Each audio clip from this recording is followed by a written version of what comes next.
They have controlled the narrative to make you think that we're out here being violent. All of you guys who are walking, enjoying irregularly, or what we call regular right now, and see us, who did not plan to be here, you see for yourself. That is not what we are out here doing. We are doing the opposite and controlling the narrative. But they show you that on TV, on media, to control your mind, to make you scared of sitting out here and fighting back. The same way they did our ancestors. They stopped them from reading. They stopped them from writing. They stopped them from running. They stopped them from owning. They stopped them from having any financial literacy, any money, anything. They took everything from them.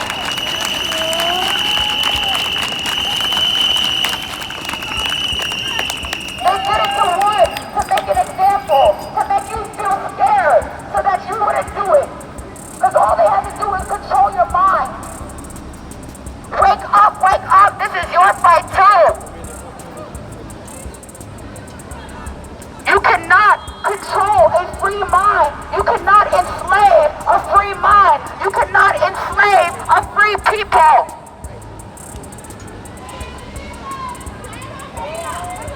It's us who is going to protect and serve ourselves.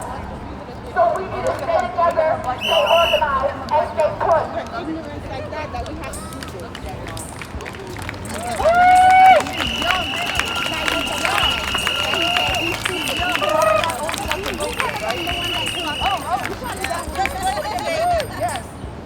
I would like to ask everybody, do we have company right now? Be on your best behavior and watch the revolutionary protocols to keep us all safe.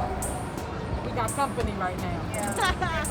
We got company. We got company. Oh yeah, we We're not here for that. We're here for us. They surrounding us. Look. We're here to promote a message. We are here to make people listen. To take our space that they have taken from us back. Am I right? We stay focused. We stay focused. Like I was saying, they make you think that nobody cares, nobody will be out here, but they're wrong. That is just a war tactic to keep us from out of the streets. They opened the country back up sooner so that they can get you distracted back to your regular luxury and not out here fighting for what really matters. The fight that's still continuing to go on, no matter what global pandemic hits us.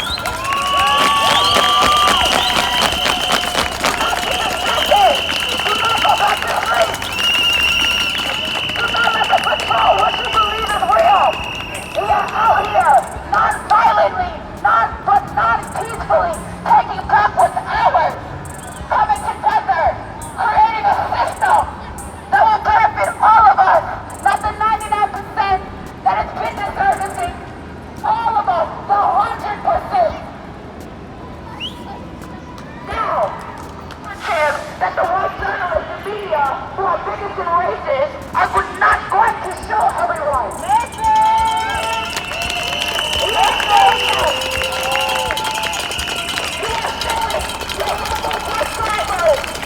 Your local ambulance, your local law enforcement, your local bank owners, all of these people, shop owners, what really matters. We are here raising awareness, making them watch us. We know you see us. Stop playing.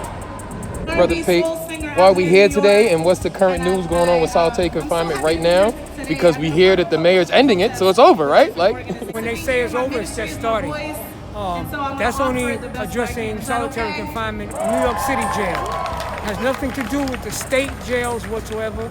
It only has to do with jails that are in New York City. So we are actually here as a collective coalition to bring light and shine amplification on our prisons and jails, circumstances of our people in our prisons and jail. More particularly, we're talking about parole, we're talking about solitary confinement, we're talking about trans bill, we're talking about ICE, we're talking about a host of other criminal justice reform bills that are pending in our legislature now. but more so, we're talking about and amplifying the conditions of our people in prisons and jail.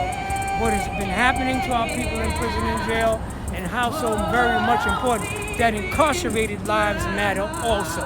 So this is why you see this group of people here, concerned community members, formerly incarcerated people, and faith-based members of all walks of life.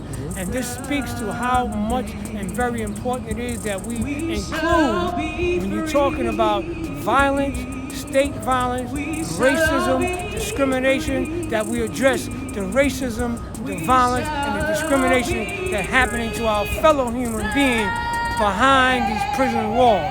You don't have cell phones in there to document a person getting beat up by 8 correctional officers, by being thrown down a flight of stairs, or in some cases even being killed and murdered.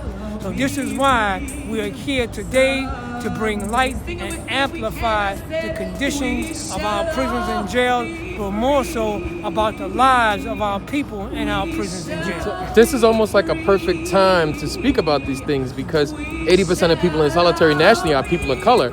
So how much of this movement is really focused on those directly impacted and how they're suffering? Because this is a condition from slavery, right? Solitary confinement is still in New York State, where it started in America, literally. Systematically. It's always people of color and people, the Latinos and people, the Native Americans, that are held in these prisons and jails.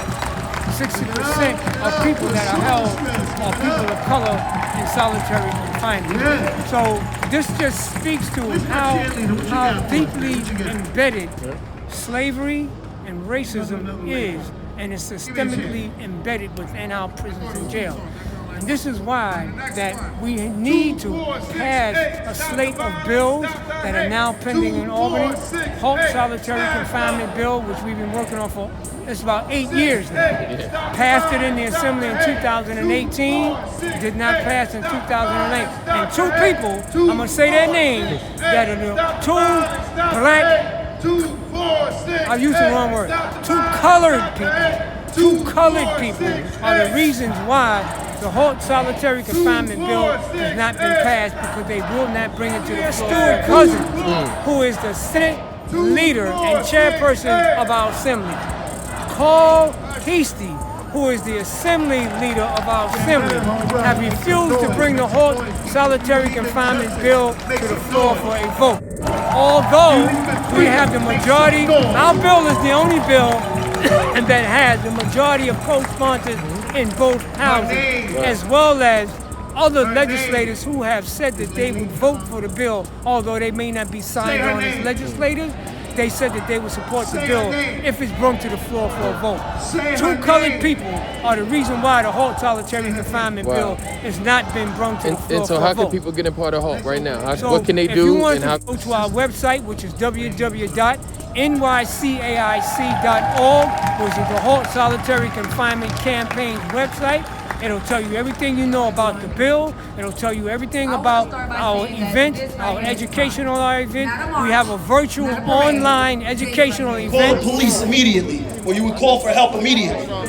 They put our family members, our loved ones, our most vulnerable people behind bars, but not just where we can see them, on Rikers Island, where nobody really gives a damn. No one can see you across the street. No one's going to go straight to Rikers unless they can cross over that bridge, which is not really likely, so that we can protest in front of them. But they put them behind those cages. They torture them. They neglected Kalief every time he said, I feel like I want to kill myself. They neglected him by not feeding him 4 times in a day, and then fed him the next day because they said he was trying to kill himself. That's going to make you want to kill yourself. Kalief, as a 16-year-old, went into Rikers Island. I don't think anyone needs to be in jail. We should allocate those funds to making our community better. We should be defunding the police. Look how much money they just got from the governor's budget. Why do they need that much money? To get more bulletproof vests? They already got enough. To get more guns? To come against us. Why do they need that much more money? Every year they get the same amount. You ain't going through a vest, they're not at war, they're not getting shot at. How many officers you hear dying per year? How many of us you hear dying per year? So who needs the protection? Our people are upstate New York where we can't get to them easily. Where we can't see if they're being abused. We have women being raped in jail. That's not right. And Governor Cuomo can sit there and talk highly and mighty about what he's doing for New York, but he ain't do shit. He ain't do shit for us. He used us. He used us for his vote. He said he was giving us the privilege, those that have felonies or on probation and parole, to be able to vote. He used us. We got people that are not eating nutritional meals in prison.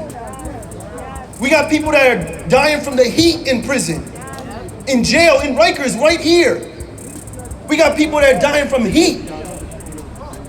And yet we can sit around and hear these elected officials like de Blasio racking on us because he don't care about us no more. He got his vote. We need to stop. One, we should be realizing, don't vote for them unless they do something for us. You might as well just throw in your white flag because we're here. And we're going to continue to fight. And I'm here and I'm going to continue to fight. I'm going to continue to let my president be known. Because as long as they see me, they see the ghost of her. And I'm going to make sure that she never fades away. And she will forever stand behind me with our ancestors. And we're going to fight this war and we're going to win. And they're going to be upset. And we need to push not just to end solitary confinement. We need to push to end the jail system. Why do we need it? We can protect ourselves. Why is there solitary confinement? What do you get out of that? How is that supposed to make someone better? You kill you. It doesn't. It makes them worse. Okay? They shouldn't be jailed to begin with, let alone torture. Like, come on. Slavery never ended. They covered it. They used the jail to cover it up. When you go there, you either come out fucked up, excuse my language, or you don't come home at all, like my sister. And that's sad. It's not right. And we need to continue to come together. We need to continue to stop, to fight. We need to push as hard as we can for solitary confinement to end. It needs to come to an end. Yes, the mayor apologized to my sister and my family, but guess what? I appreciate it. I appreciate that he shouted her out. But if he really cared, punishing, suspending 17 correctional officers is not justice. A year later, are you freaking kidding me? It's not justice. They should have been suspended the minute my sister came out that room in a body bag. Not wait a year later. Absolutely not. If he really cared about my sister and the pain that me and my family are going through, experiencing, he will do something about this. Because guess what? Internal discipline is not enough. Not enough. Internal discipline is just a little bandage. You know why? To silence me up, us up. And guess what? When they don't hear us no more, they back on the floor. It has to come to an end. We need to come together and we need to continue to push. We need to be there for one another, and we are stronger than they are. We are stronger. We got power. Don't let them ever dim your light. Ever let them dim your light. We need immigration systems from stops in the street to parole and probation. On those false and racist labels of criminality and deportation based on those biased determinations are used to justify dehumanizing conditions and treatment, deny basic rights, and further extract resources from economically distressed communities. To a culture of 6 o'clock news where everybody can see it. So now the world knows what black people in this country have known forever. That black lives, black pain, and the very existence of our blackness. Water and snacks over to the right. All the way up to the right, and waving in, waving in. So feel free to step up and be taken care of. It is good to see everybody out here. It's been a really, really few troubling months, hasn't it? Since we all were last together, many of your faces I have seen for the first time in months. But it's good to see you, and we made it through. But we as a city, as a state, and a nation had to have endured some things that we probably never thought we would have to deal with.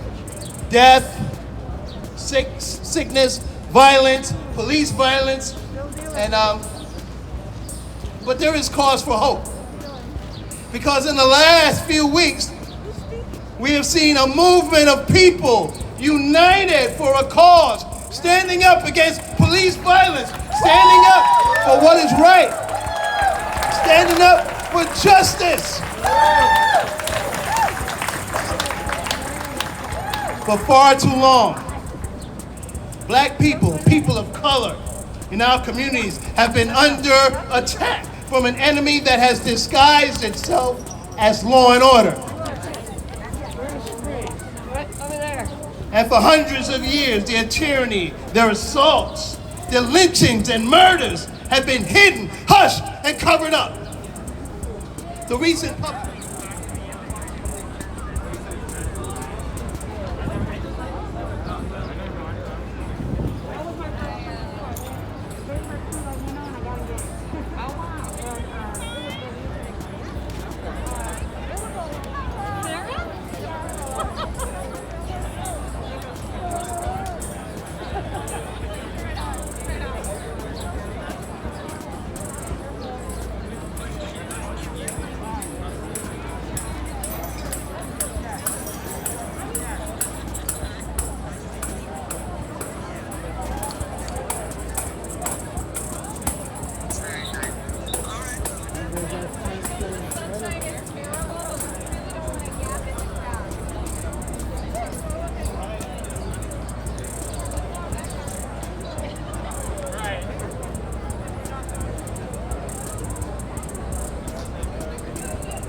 How are you? God bless you. Remember me, right?